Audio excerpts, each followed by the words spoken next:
This week was terrible. This past week was really, really rough. I was at work and thought I was putting my phone up and dropped it out of my pocket onto gravel concrete that was not even, and I broke the screen to my Galaxy S7 Edge.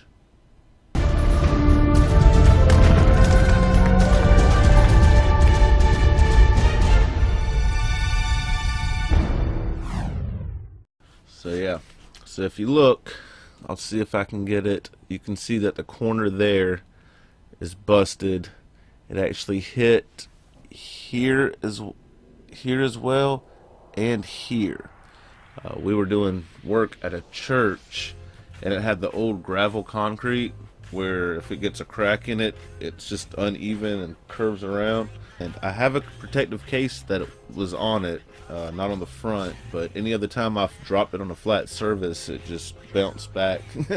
Never had any issues with it. It hit the ground, didn't think anything of it, picked it up, put it in my pocket, walked back into the church, and went to pull my phone out to use it, and realized it was all cracked up. If you turn it on, the screen comes on just fine. There's a little bit of backlight, like the, what do you call it, the digitizer screen has a little bit of weird lines in it, but everything's still legible, you can read it. Originally I started scrolling down here and it worked, but there's a dead zone right here. I got really upset. I freaked out basically. I felt terrible, and it's weird how we've become so codependent on these phones. But knowing that I couldn't use my phone correctly, and knowing how much I love this phone, this is my first flagship phone that I've ever owned. I've always had lower end phones and really didn't care. Of course, I went through the motions. I was like, it's fine. So I went back to the office and got with Jennifer, and we tried to do an insurance claim on it, and they denied it, saying I didn't have insurance on my phone. And I found this really weird because I pay a pretty good amount of money every month to Verizon, and it turns out that I didn't, but they had my old phone from before I had this one on there. But anyway, so I was like, fine, that's fine. You know, it would have been $200 with insurance to get it replaced. So I was like, I'll take that $200, and optimistically took it to one of those eye repair shops or one of those little places like, oh, we can fix the screen in an hour. And the guy told me that the screen itself to fix, because the digitizer's not responding correctly, would be $340 plus $40 to change it out. So roughly about $400 to fix. And at that point I felt even more sick to my stomach, because I don't have $400. It's the worst time of year for something like this to happen. It's the holidays. I have 3 children. We just got over Hurricane Matthew, which I'm just now getting caught up on a bunch of things. And I just knew, I mean, like, I'm still paying off this phone with my phone bill. And, you know, once you get used to a phone like this, I don't know if there's going back to a regular phone. Just the speed, the amount of stuff it's able to do, how quick it plays the games that I'm used to playing, the multitasking. Part of my problem right now is like I actually got used to the curved edge. A lot of people think it's gimmicky. A lot of people's like, oh, that seems dumb. Once you get used to it, it actually is really nice. I mean, like, you're able to scroll up and down without having your finger on part of the screen, so you can see everything on the screen as you're going up. And you know, it was a luxury that, like, now that it's taken away, I feel like I took it for granted. But anyhow, so like now I'm stuck in this position to where I can't just get another phone. I don't have enough money to buy one. I can't even repair it. Basically, for the $400 that I would be paying for somebody to try to fix it, I probably go on eBay and try to get one that's in decent condition, that's, you know, doesn't have a crack in it, might have some blemishes or whatever. I'm devastated. I come home, I'm in a pissy mood. I've fallen into like a depression this week. Part of the reason I haven't made videos up until the weekend was I knew that it would show through on any content that I made. I mean, like, I felt bad. I couldn't do it. And like, I was freaking out because the place where I needed to get my Dokkan battle accounts to retrieve the code for them was right in that place. And it was weird because there's this one area up here that I noticed that if you tap just right, kind of like this, it would actually trigger some of the stuff in the middle. And I spent about 4.5 hours recovering 4 accounts off my phone for Dokkan Battle. Now, the second part of this adventure that I had to worry about was, what am I going to do to replace the phone? Because again, I use my phone for more than just phone calls and the normal emails and stuff. You know, now I'm able to do live stream mirroring to the computer for videos. I'm used to doing a lot of stuff at work where I have to use the internet. I wasn't going to take a huge step back with performance. I just couldn't do it at this point. It would drive me crazy.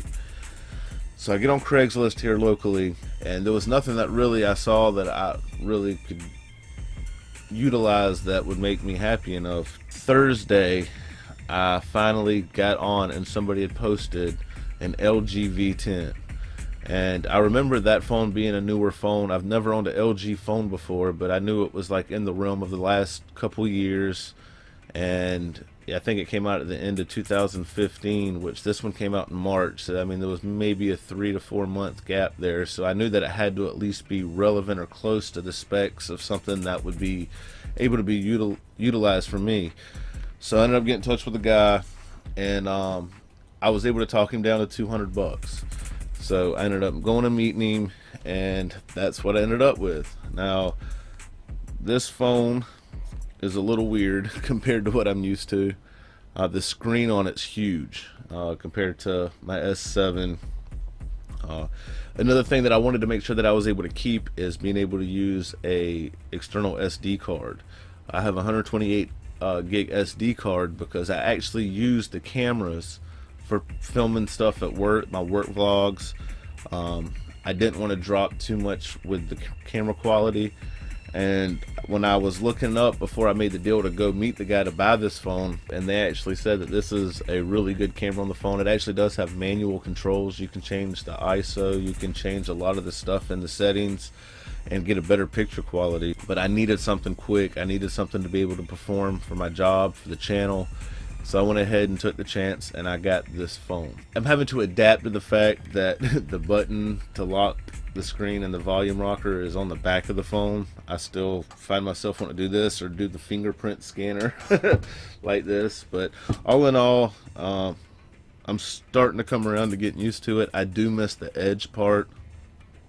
You know, basically right now what I plan on doing is getting through the holidays, getting through a bunch of stuff, and then trying to replace my S7 Edge with another S7 Edge, and then giving this to mom, my wife. She's in desperate need of an updated phone. But for now, this is what I'm going to rock. This is what I'm going to be able to work with.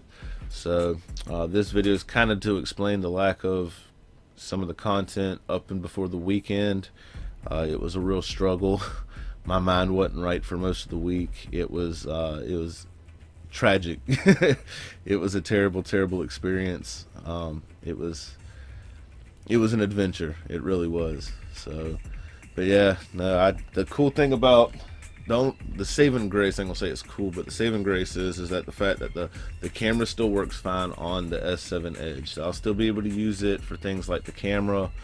I can use it with the tripod. The cracks in it, you can still see it with the VR, the Gear VR, but the VR part still works. I'm still able to use my VR headset. It takes a few minutes to kind of get used, but you kind of lose sight of the cracks in it. Don't drop these phones. $400 is outrageous to get them repaired, and that's like the cheapest quote I got. If you do not have a full body case on your S7 Edge and you care about this phone, for the love of God, please put a full body case on it. Make sure you have some kind of protection on these phones, because I've used it since March, the day it came out, without a screen protector on it and just that back case, and I've dropped this thing probably half a dozen times and with no issues. The screen never scratched, nothing at all. And this one day I dropped it, didn't think nothing of it, and it turned my whole week upside down. I had to spend money that I wasn't planning on spending, and now I'm having to settle with something that I'm not really happy with at the end of the day. So please, put your phone in a decent case. I appreciate you listening to this.